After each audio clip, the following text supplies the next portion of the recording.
Let's bring in Dr.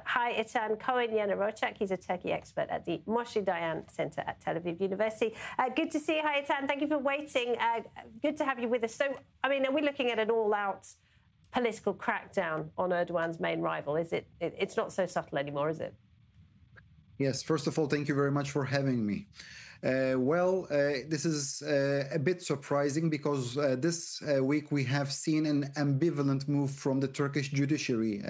While in one hand we saw that the ongoing lawsuit against the Republican People's Party dropped, there were some accusations for irregularities, and the courts were threatening to cancel the primaries in the party, which threatened the leadership of the current leadership of Özgür Özel. But on the other hand, we saw that the government's crackdown against the Turkish opposition became, much more harsher when the court took this kind of a bold decision against the mayor İmamoğlu with espionage charges.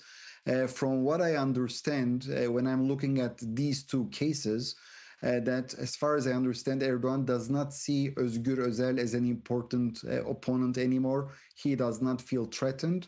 And in order to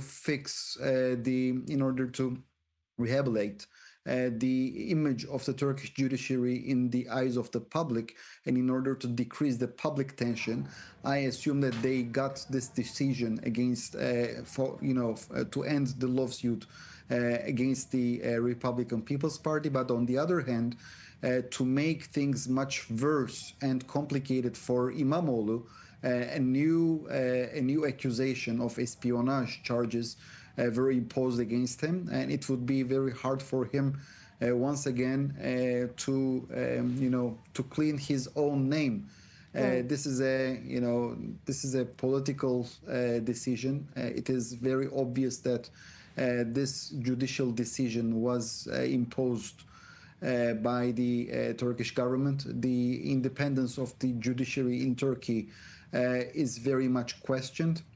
We all know that Erdogan has the ability to nominate judges by himself, by the Ministry of Justice, by the Turkish parliament, and the vast majority of the judges in the Constitutional Court and in other courts are nominated by Erdogan himself. So certainly some democratic backsliding, I think it's fair to say, in Turkey. And at the same time, you've got Britain's Prime Minister today, Keir Starmer, in Ankara, where he's just agreed to sell dozens of Eurofighter jets to Turkey. I mean, previously, you would have expected European leaders at least to condemn this kind of behaviour in Turkey, a NATO ally. It doesn't seem to be a problem anymore, does it?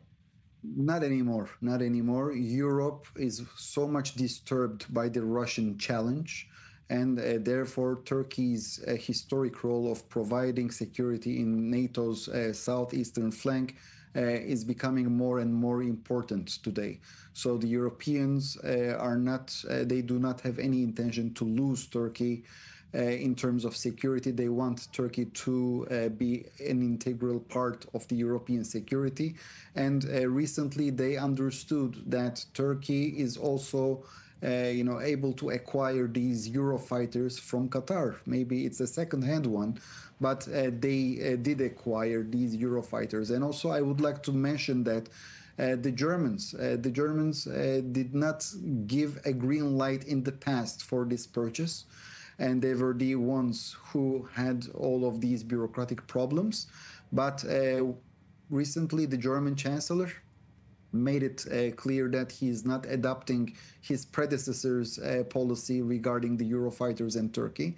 And of course, when you're looking at the terms, how this Eurofighter plane could be sold to Turkey, obviously the four states, Britain, France, Germany, and Italy, they must agree on the terms that this plane could be sold, this jet could be sold to Turkey. So in the end, the four states agreed that the NATO's joint defense strategy against Russia is far more important than the Eastern Mediterranean regional balances vis-a-vis Cyprus, vis-a-vis Greece, vis-a-vis Israel.